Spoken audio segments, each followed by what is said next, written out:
Now, if you were a reporter and you were lying back dreaming of the ideal assignment, as some of us are wont to do, you probably would come up with a wish that you could go anywhere to do whatever stories most interested you.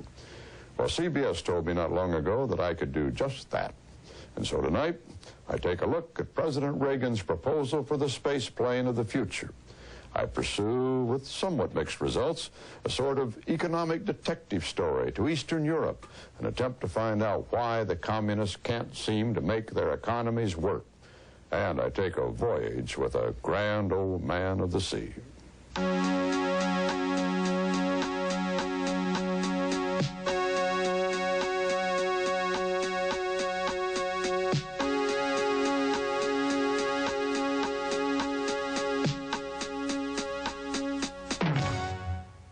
Walter Cronkite at Large is sponsored by Merrill Lynch. Your world should know no boundaries. Wherever there are investment opportunities, Merrill Lynch is there with the help you need to make the most of them. Because at Merrill Lynch, we believe your world should know no boundaries. Now you see what the world can be. To know no boundaries.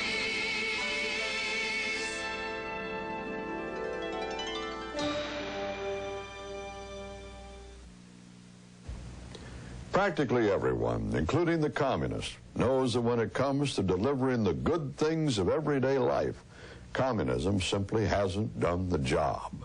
The Russians haven't made it work in the almost 70 years since their revolution. A people as different from the Russians as you can get. The Cubans haven't managed to make it work in 27 years.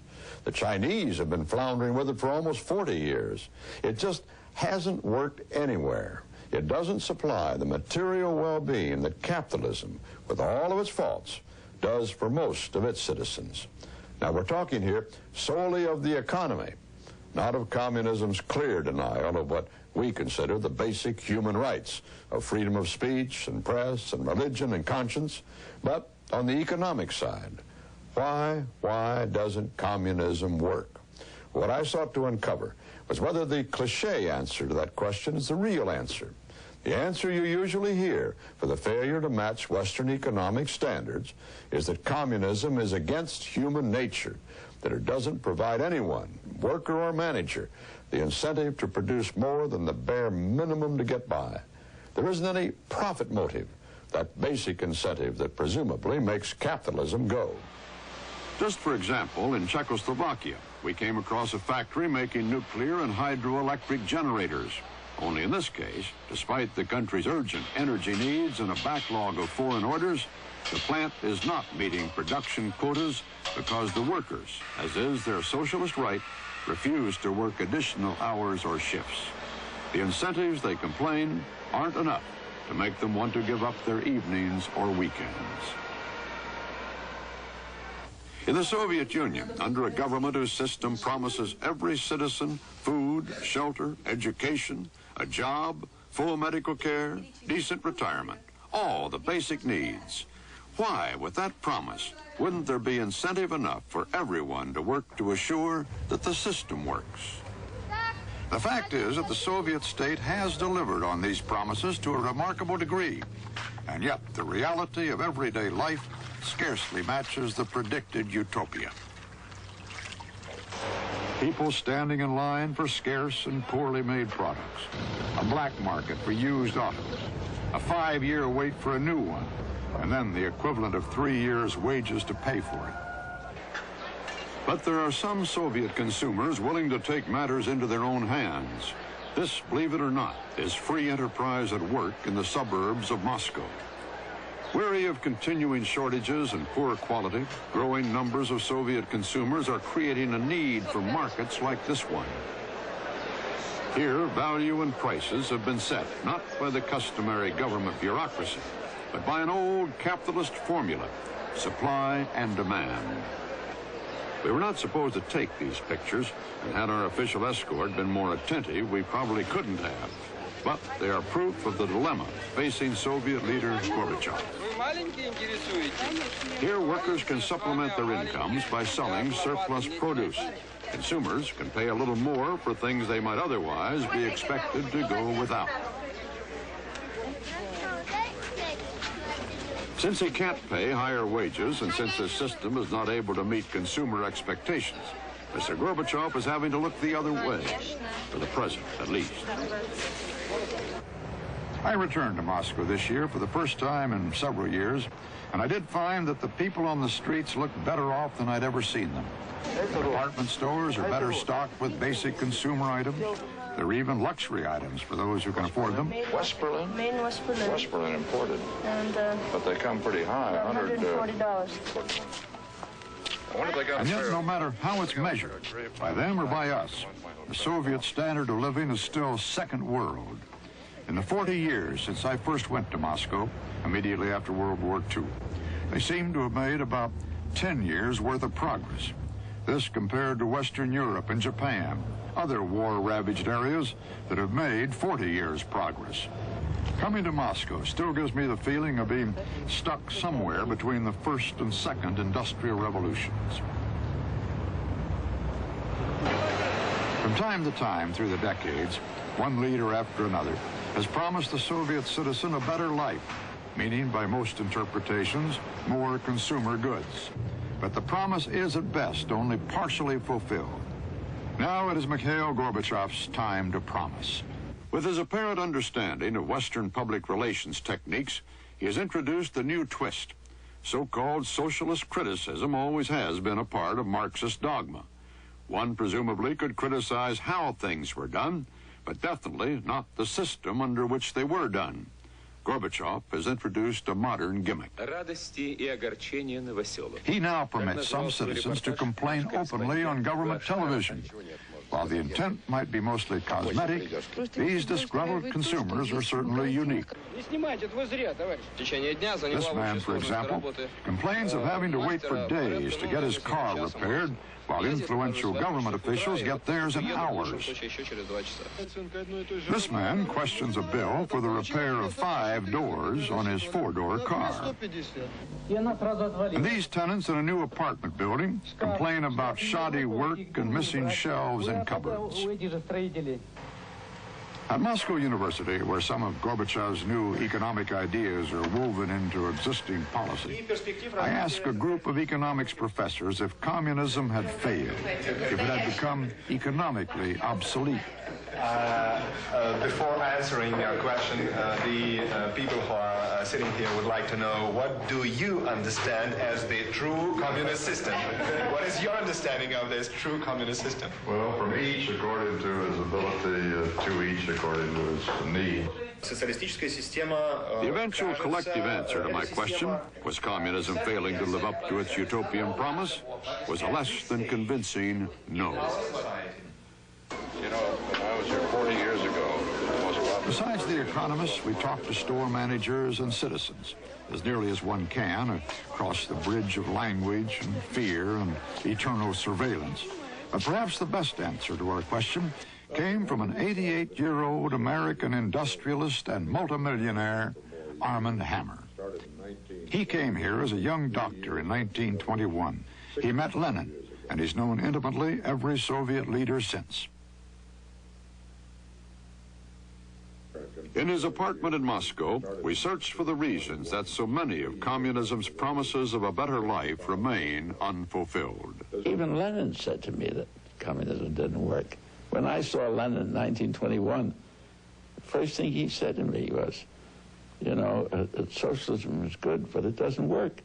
Communism, they didn't call it socialism. when you talked to Lenin, did he talk about the 2 steps forward and the 1 step back, the theory that he evolved about what he had to do? No. When I saw Lenin, frankly, I think he was disillusioned. Yes, he is no question about it. He, one night I remember, the German doctor who was taking care of him, Dr. Förster, and we used to have a bottle of wine at night and have something to eat after he would come back from taking care of Lenin. And I remember one night he said to me, He said, I had a very frank talk with Lenin. He says, Lenin is disillusioned. He says, communism might be all right for grandchildren's grandchildren, but not for today. Does communism work? No. Why not? Well, it's contrary to human nature. It's a great ideal. It's utopia, but it's not practical. And that's the trouble. People will be altruistic, they'll be patriotic in time of war. Sometimes they'll be unselfish in events for their cities, and of course for their families they'll be unselfish. But normally people want to be rewarded for what they do. They want incentives. And unfortunately, communism and socialism doesn't work, doesn't give people enough incentives. Well, now, why not? I mean, they're promised housing, medical care, all the basic needs of life, and they've been delivered over the last few years anyway. Isn't that enough? No, it's a lot. I remember talking to Mr. Gorbachev just before the first summit. I said to Mr. Gorbachev, when he said to me, you're never going to destroy socialism. I said, well, I'm not interested in destroying socialism. I said, it just doesn't work. I said, the only country it works is in Hungary, and it works there because they mix it with capitalism. And I said, well, maybe, I said, someday, some of the good things you have, like no unemployment, you have free education and free medical attention. Everyone, has apparently enough to eat, they have clothes, you have a lovely cultural life and entertainment, but there's something lacking. And I said, and that is the competitive spirit that we have. And is there a sort of a built-in ideological vested interest that here in the Soviet Union that might block any attempt to introduce capitalist methods that would make this system more efficient? Well, that's the problem that's going to face Gorbachev, I think. I think you put your finger on it. I think that Gorbachev right now knows that it's the Hungarian model which is the future of Russia. I'm convinced of that. If communism was ever supposed to be an obedient society dressed in drab gray, Hungary certainly flunks that test. And if they were ever warned that the evil in their lives would be the corrupting influences of capitalism, few Hungarians could have been paying attention. Because in Hungary today, capitalism is no longer a socialist expletive. Hungary, of all the nations behind the Iron Curtain, has pioneered a middle road. Communism didn't work there either, and its people, who still remember the benefits of capitalism, grew restive under the iron fist of the new economic order. Bye-bye. When she's not modeling clothes for others, Ajay Pataki is busy designing her own line of fashions and selling them at her Budapest boutique. She charges whatever she pleases for her creations, and under recent economic reforms, Miss Pataki is permitted to keep most profits she makes. And 28-year-old Tomas Nagy, until 2 years ago an engineer at a state-owned factory, earning $100 a month, today owns the small produce store, and this year expects to more than quadruple his old factory wage. Tomas and Ajay are representative of what some now jokingly refer to as the capitalist ingredient in Hungary's goulash communism. Economic innovation has gone farther in Hungary than in any other European communist nation, and it's brought a lively, vital society that rivals that of the West. The last time the Hungarians strayed from the communist fold, Moscow sent tanks to bring them back into line. That was in 1956. Now the Hungarians are straying again, this time in their economic thinking. And the Russians are back, now with briefcases instead of tanks, trying to understand what the Hungarians are doing to socialism. At this farm cooperative, where official visitors are reminded of its 18th century horse breeding origins with a required arrival in a horse-drawn carriage, the farm's director told me, tongue somewhat in cheek, that he occasionally longed for the good old days of communism. Before the economic reforms, he explained, his headaches were mostly of a political nature. He was told what to grow, in what quantities, where the products had to be sold, and how much to charge for them. Today, his headaches have a distinctive capitalist throb. Not only has he had to greatly improve quality, but he's also had to seek out new customers in the West with competitive prices. And, perhaps most uncommunist of all, his bosses now expect him to show a profit. But there is a catch. While the private enterprises and the cooperatives offer economic relief to some, already there are signs of tension between the haves and the have-nots. Critics of the reforms charging the reformers with creating new economic classes in a supposedly classless society.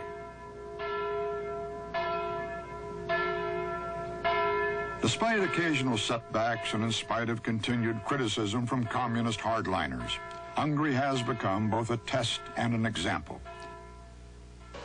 An example Hungarian economic reformers hope other East Bloc countries will follow. A test that opponents expect to prove once and for all that communism and capitalism cannot coexist in the socialist marketplace. The jury is still out on the Hungarian economic reforms. It's still too soon for a meaningful verdict.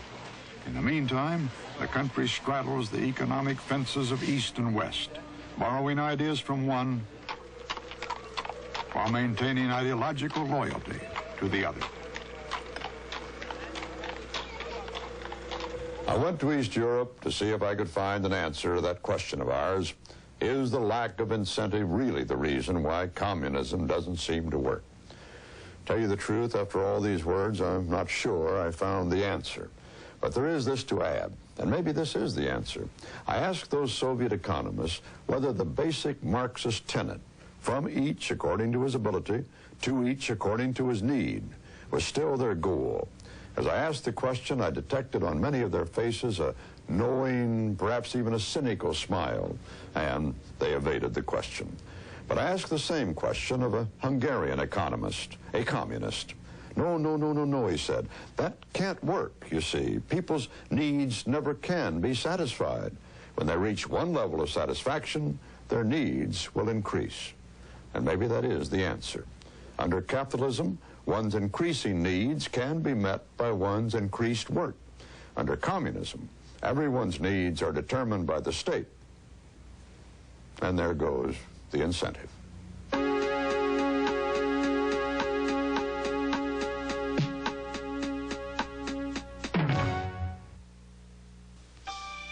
To know no boundaries, to let yourself run free.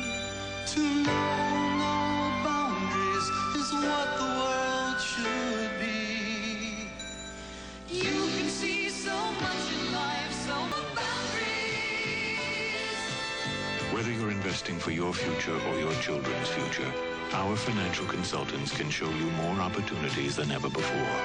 Because at Merrill Lynch, we believe your world should know no boundaries. Now you see what the world can give. To know no boundaries.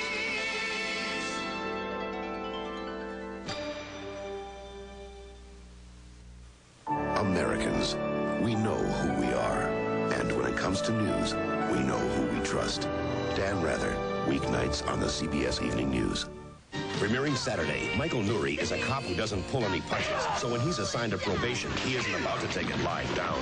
Look, I'm a cop. I'm not a babysitter. How are you going to cover 3 places at the same time? By turning 4 misfit parolees into the most unlikely backup unit ever seen, downtown. And this is my kind of neighborhood. Saturday on CBS.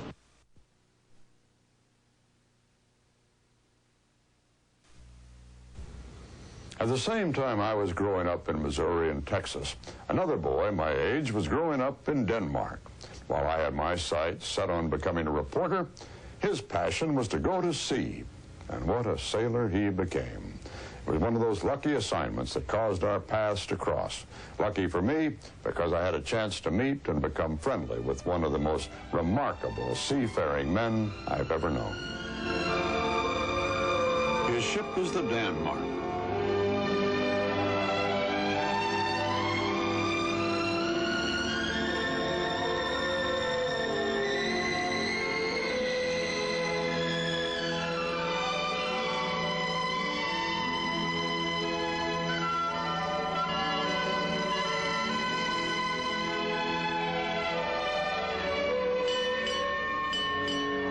For more than 50 years, this 252-foot Danish square rigger has brought to the oceans of the world the stately beauty of the tall ship.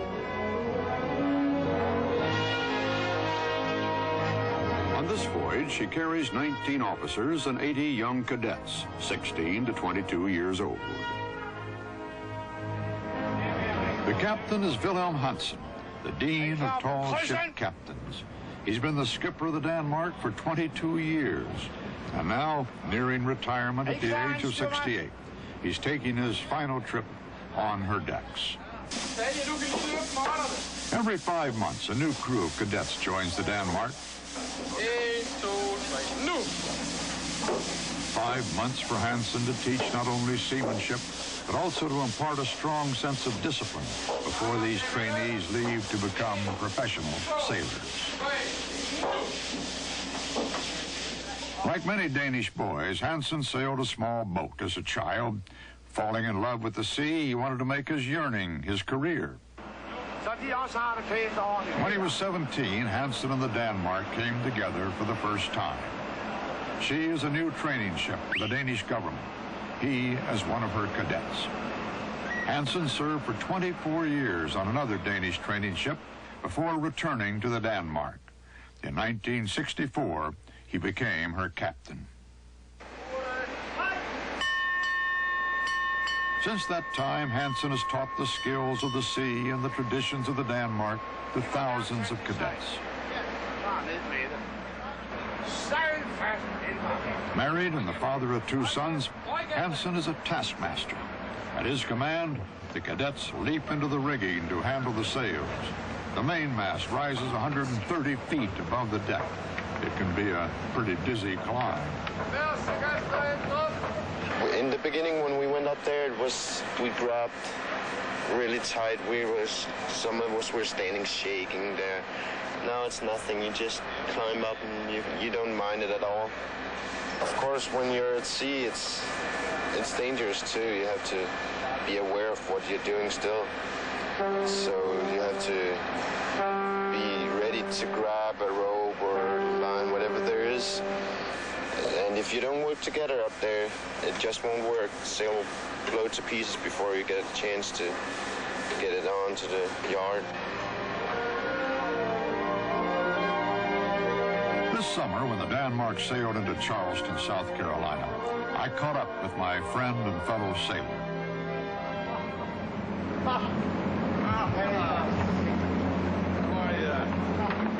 Okay, nice to see you. Good to see you. Nice to see you. Oh, you look wonderful. You're surviving. I've got to go over to New Orleans.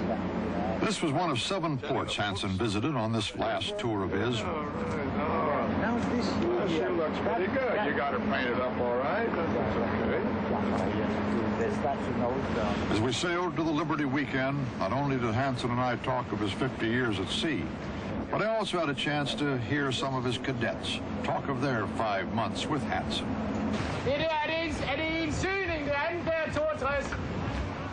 In times he can be really rough, like he can stand up there yelling and shouting at us, and other times you stand down in the main deck talking with him, just having a nice little chat, and he's like a father to you sometimes. And then he changes around suddenly because something's going wrong somewhere, I took a wrong rope and he yelled at me and he really screamed at me. But I didn't mind it because I knew I did a fault. It's just this sort of tough training that pays off when angry Atlantic swells sweep the decks. Hansen has never lost a cadet to the sea.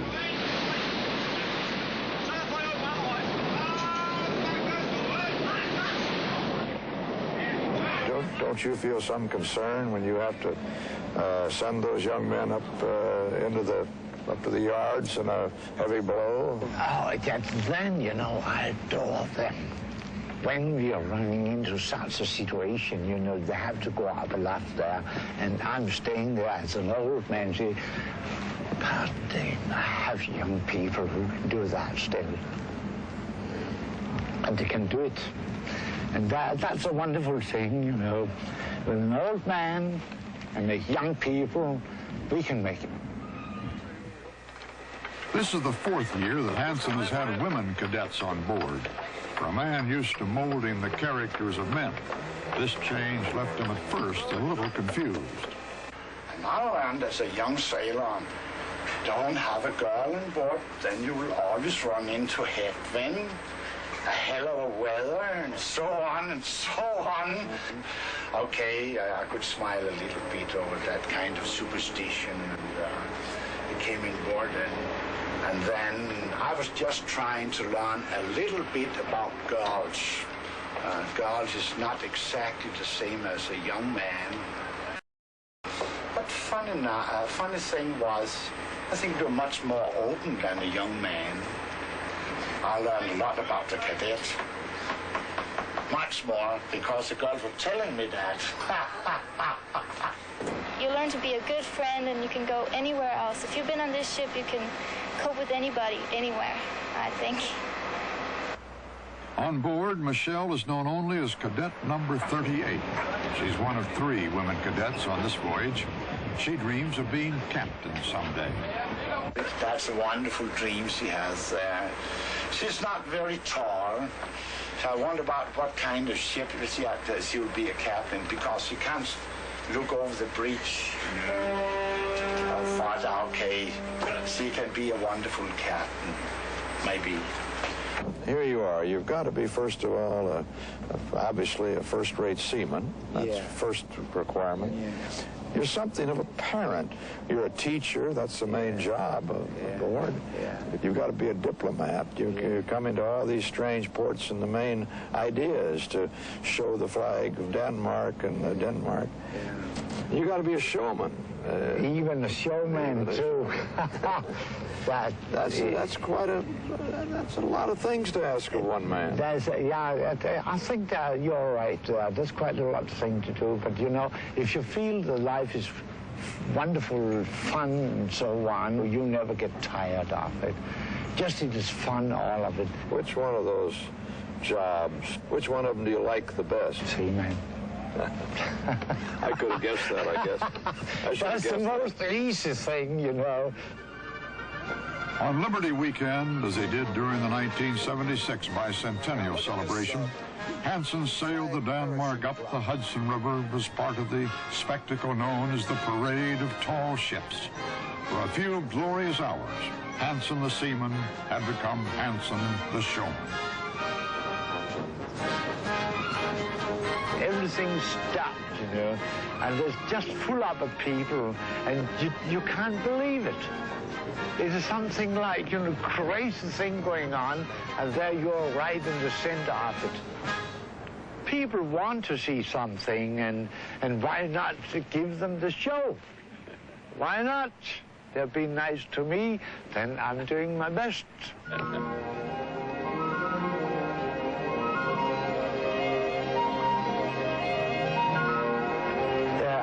Tried to build up a link or a connection, or what shall I call it, between that world over there and the world over here. I tried to do that, and I think it worked pretty well.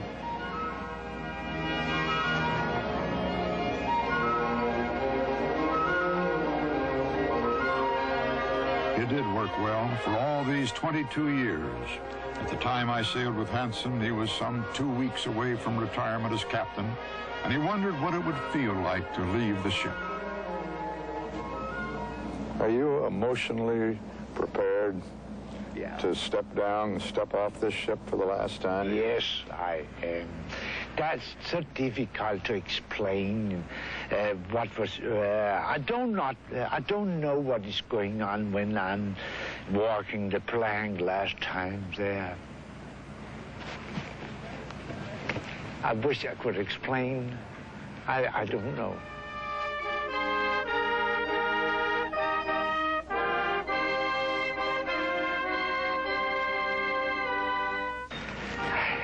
I don't want to make a speech. I just want to say goodbye and thank you for a wonderful trip. And I don't want to, I can't explain you. Impossible for me. I think I wish I was completely drunk or something like that. And that's difficult, Walter. That's very difficult. Really it is.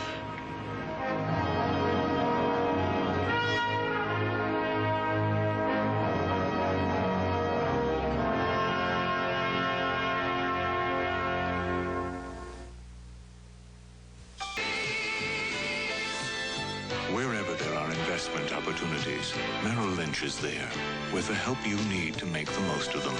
Because at Merrill Lynch, we believe your world should know no boundaries.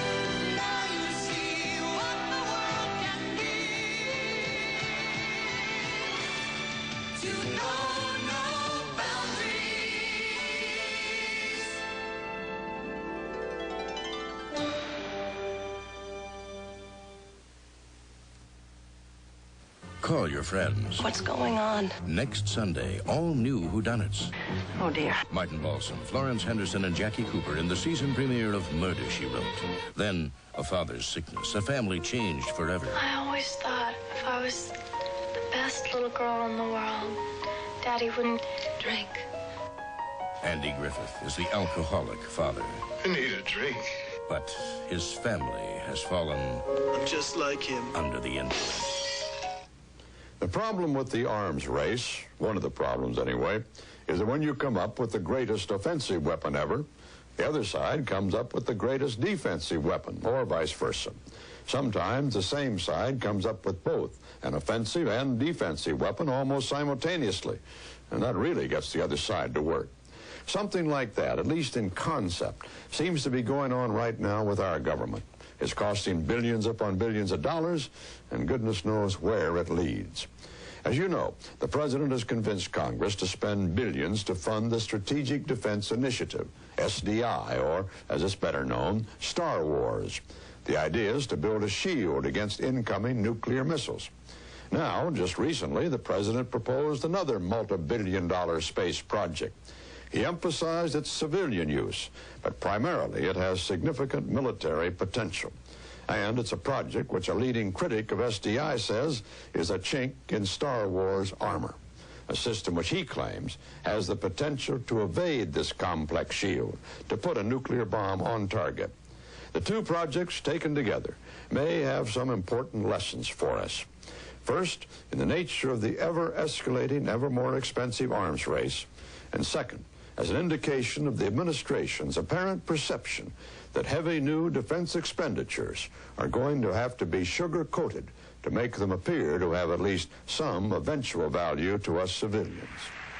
Our story begins last February when an American public, stunned by the shuttle tragedy, heard President Reagan raise our sights to space again with a State of the Union proposal for a civilian transport, a new Orient Express, which could travel from Washington to Tokyo in only a few hours.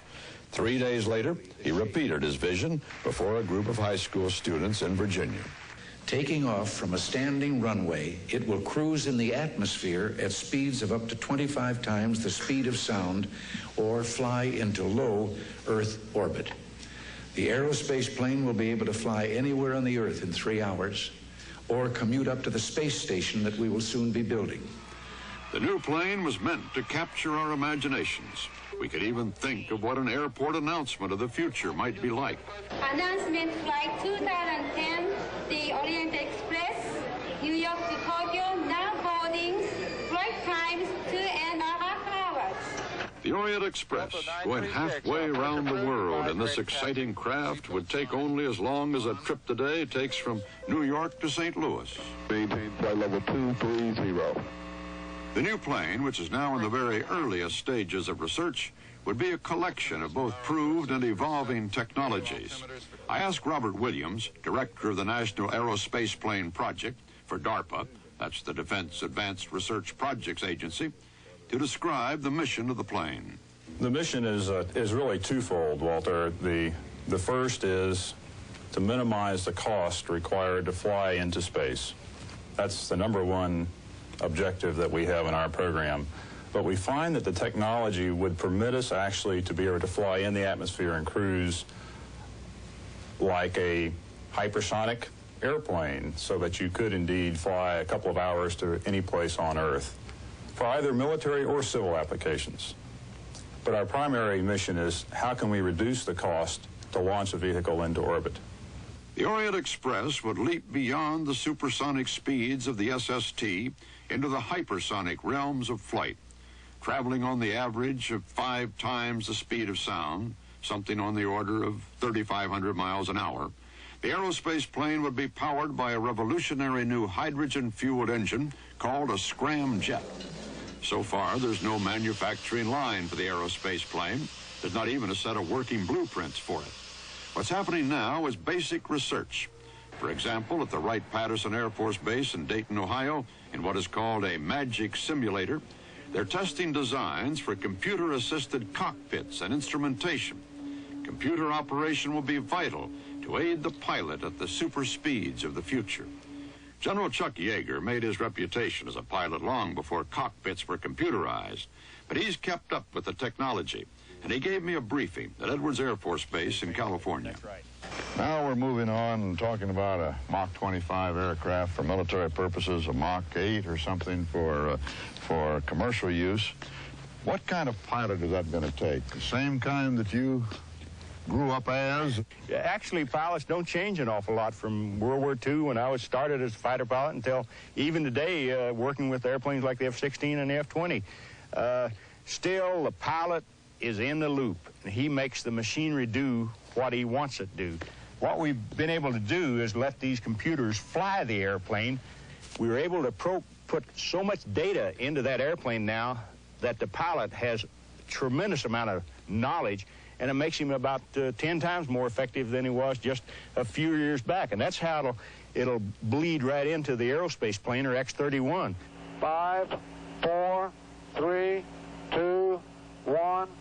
Hypersonic flight's going to demand new, still undeveloped materials that can withstand temperatures in the thousands of degrees. At NASA's Langley Research Center in Virginia, I was shown wind tunnel work being done in the search for these materials. In other experiments, I saw how future prototypes will be tested as experimental shapes were being bombarded with electron beams. That was to show their resistance to shock waves and the stress of flight. I also was shown a small model of the new scramjet engine proposed for the aerospace plane. It has few moving parts and has to get up to 4 times the speed of sound before it can even be started. This is the engine which presumably will take us to Mach 25. Now, that's about 17,500 miles per hour. At Langley, I spoke to Bob Jones, manager of the technology office for the National Aerospace Plane. Now, what is the principal purpose of your research right now? The military would probably be the first use of this type of vehicle. That's been the history in aeronautics. Right after the Wright brothers' flight, they got a contract from the Army to build a military plane. And that's true. The 707, our first commercial jet transport, was the first military tanker for the bombers. So the military requirements have led the way in the development of the technology in aviation. I think that's probably would happen again. The military see in this craft not a passenger liner, but a ship with many strategic uses. One use might be as an advanced shuttle which could haul the elements of Star Wars into deeper space more economically, using its own power to achieve orbit and its own power to land at its destination. The military's aerospace plane also could become a new type of weapon carrier. Senator John Warner of Virginia heads the Senate Subcommittee on Strategic and Theater Nuclear Forces. This system could provide a very valuable, what I would call stabilizing element to our strategic nuclear arsenal. I mean by that, you could incorporate nuclear weapons in to this airplane, direct them to the target, and then at the last minute a decision can be made to recall it and avert any use of those weapons. As we know, the Strategic Defense Initiative, Star Wars, has been subject to attack from various quarters. Now, one critic raised the intriguing idea that the aerospace plane, if used as a high-speed manned bomber, could be the perfect antidote to Star Wars. In Washington, at the Federation of American Scientists, we spoke with Associate Director for Space Policy, John Pike. If you sat down and tried to design something that would be able to penetrate the Strategic Defense Initiative shield, the aerospace plane is probably a fairly good description of it. The aerospace plane is going to be flying inside the atmosphere, so all of those Star Wars weapons that only work outside the atmosphere, such as X-ray lasers or particle beam weapons, aren't going to be able to shoot at it. It's going to be flying as fast as a ballistic missile, so air defenses aren't going to be effective against it. It's large like an airplane, so it's going to be able to carry plenty of countermeasures, such as decoys and flares, to overcome and confuse the defense. So if you were trying to design a single vehicle that would incorporate as many countermeasures to a ballistic missile defense such as Star Wars as possible, the aerospace plane probably incorporates the widest range of countermeasures to Star Wars that one could think of. Senator Albert Gore of Tennessee is a member of the Senate's Science, Technology, and Space Subcommittee. It's ironic that a system that's designed to lower the cost of launching SDI components into orbit would itself prove a new capability for delivering strategic weapons underneath the SDI umbrella, and proving yet again that this kind of system is unlikely to be either comprehensive or workable. Senator Warner is aware of the threat the aerospace plane may pose to SDI. Yes, it could go up and incorporate certain systems that were anti-SDI. Anytime that you can get a vehicle at that altitude in space, where co-located with the vehicle, maybe in different orbits, but co-located in this space, are your SDI systems, be they U.S. or Soviet, then it has the capability of knocking some of those systems out. At the present time, the British and the Germans are developing their own versions of an aerospace plane. The chances are the Soviet Union's doing the same. At the Pentagon, we talked to Lieutenant General James Abramson, director of the President's SDI program. He's confident the United States could develop defenses for any Soviet hypersonic plane. If you're asking, could the Soviets penetrate a U.S. SDI system with a Soviet equivalent of a national aerospace plane? We don't know the answer to that yet, obviously. On the other hand, we are looking very carefully at the technologies that we have to see how far they might extend, and could that kind of a challenge to strategic defense be defeated or handled properly. And I think that there are technologies that say, yes, there are some things that could be done. Now, would the Soviets be able to develop those same technologies against a U.S. aerospace plane? I think it's too early to tell that. If only a few aerospace planes were able to penetrate a Star Wars defense and drop their bombs on targets, potentially a small number of aerospace planes could destroy most of the major cities of either the United States or the Soviet Union. And if only a few aerospace planes got through, destroying a number of cities, that would mean that the President's vision of a perfect defense of our population simply would not be possible. And ironically, it would be the aerospace plane that would render the Star Wars defense ineffective. one critic, at least, has raised a very interesting aspect of this. He says that this aircraft, if successfully developed, will actually have the capability of being an antidote to Star Wars Defense, SDI, that it will fly in another region between the SDI defenses and the normal anti-aircraft defenses. So that at the same time that we're appropriating vast amounts of money for SDI, we're turning around now and asking for vast amounts of money to build the very thing that could